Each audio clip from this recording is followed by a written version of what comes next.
અલા હસુભાઈ આ પૂજા પાઠ મેળો મારો પ્રોબ્લેમ સોલ્વ કરો ને ભાઈ સાહેબ. કરીએ શું પ્રોબ્લેમ છે દશરથભાઈ? અલ્યા હું રામજીભાઈ દશરથ તો મારા બાપાનું નામ છે. વાંધો નહીં, તો એમને શું પ્રોબ્લેમ છે? અરે એમને શું પ્રોબ્લેમ, તો ગયા ઉપર. અરે એ પ્રોબ્લેમ છે? અરે તમે કેમ ઘૂંટા વાળો છો, ડિલિવરીનો પ્રોબ્લેમ છે. એટલે વાઈફનો પ્રોબ્લેમ છે? તમારું ઠેકાણે છે. હું રંગના ડબ્બાના ડિલિવરીની વાત કરું છું. મેં તમારા લાલ રંગના ડબ્બાનો ઓર્ડર આપ્યો અને તમે મોકલ્યા પીળા રંગના ડબ્બા. બને નહીં. તમે તો લાલ રંગ જ મોકલ્યો હશે યાર, પણ આ ગરમીના કારણે રંગ પીળો પડી ગયો. ટોપી ના પહેરાવો યાર, મને મારા પૈસા પાછા કરો. ના મળે. કોના દીધાને તમારા રહી ગયા? અરે તમે મારી સાથે આવી તો ઊંચા અવાજે વાત કરો. હમણાં બીજો કોઈ હોય તો હલ કરીએ છીએ, તમારો પ્રોબ્લેમ સોલ્વ કરીએ છીએ ને યાર. હમણાં કરું, ઉભા.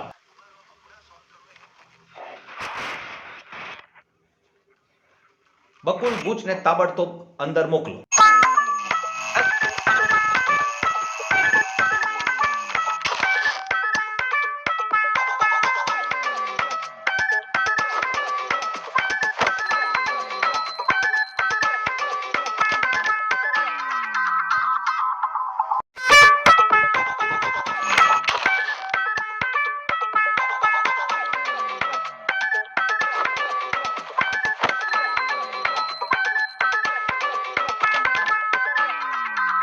બા હું જો હો તો જે લોટી જે અંબે.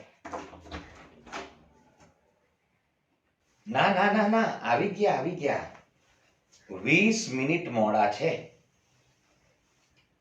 એ બુચ શેઠ બોલાવે બુચ મારવા. જો લાલવાણી, મેં તમારે પહેલાય કીધું છે ને હમણાં ફરી કહું, હું તમારો સિનિયર છું એટલે મારી સાથે થોડા સભ્યતાથી વાત કરો. સોરી.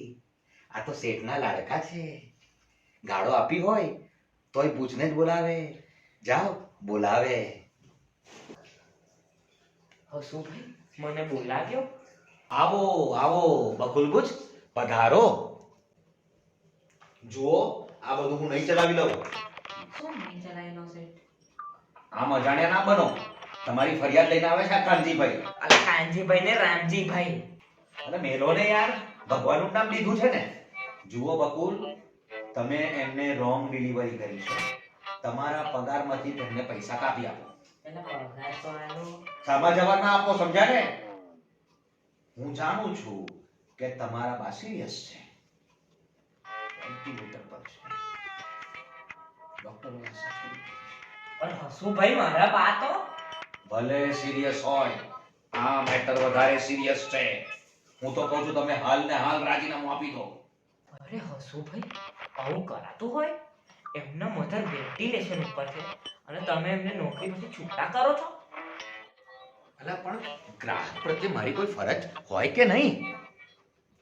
તમાર મારા સ્વાગત છે, તમે એમને કઈ નહીં બોલો. ભાઈ શું થયું છે તમારા બાને? અમને પૂછો. હૃદયમાં કાણું છે. હે રામ, ભગવાન સૌ સારા વાલા કરશે. હું પણ પ્રાર્થના કરીશ. હસુભાઈ આ છેલ્લી વખત તમારે જવા દઉં છું. બીજી વાર આવું ના થાય એનું ધ્યાન રાખજો.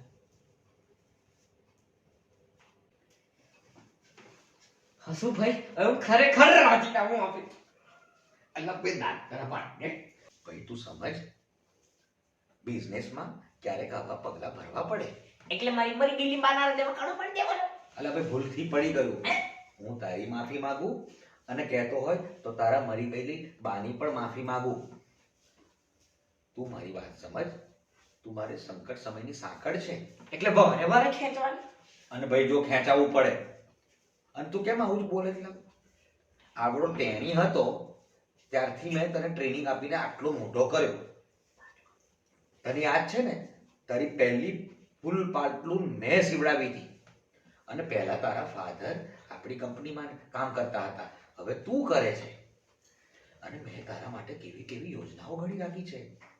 હું તને મેનેજરમાંથી જનરલ મેનેજર બનાવવા માંગુ છું. હમણાં બનાવે. વાહ, જલસા કર. એટલે મારો પગાર વધશે.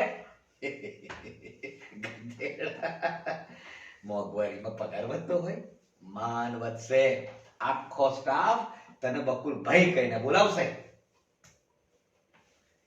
હવે તું એક કામ કર, અકાઉન્ટની બધી ફાઇલો તું રેડી કરી નાખ. એટલે મારે રોજ ઓવરટાઈમ કરવાનો. ભાઈ જનરલ મેનેજર બનો એટલે જવાબદારીઓ પણ વધે, અને તારાથી ના બનતું હોય તો તું પાછો મેનેજર બની જા ને ભાઈ. ના એવું નથી, હું કરી લઈશ. ભાઈ હું કરી લે તેમ, પણ મારે પેલી એ છે, પેલી એટલે પ્રભુલાની અપોઇન્ટમેન્ટ છે. કેમ કઈ મગજનો પ્રોબ્લેમ છે, એક્સરે કઢાવવાનો છે. લાસ્ટ ટાઈમ એક્સરે કઢાવ્યો તો કશું આવ્યું જ નહીં. એટલે મને તો ફાળ પડી કે એને છે કે નહીં. હસુભાઈ તમે આમ ઢીલા ના થાઓ, હું કરી લઈશ હા, હું કરી લઈશ. તમે ટેન્શન ના લો, આ વખતે આવશે ખરું કઈ એક્શન, હું કરી લઈશ હા. વાહ મારા જનરલ મેનેજર વાહ. હા જા જા જા, બહુ ડાયો, હસુભાઈ હું કરી લઈશ હા, તમે ઢીલા ના થતા. બહુ ડાયો, બહુ ડાયો, બહુ ડાયો. Doctor Dani, party is on.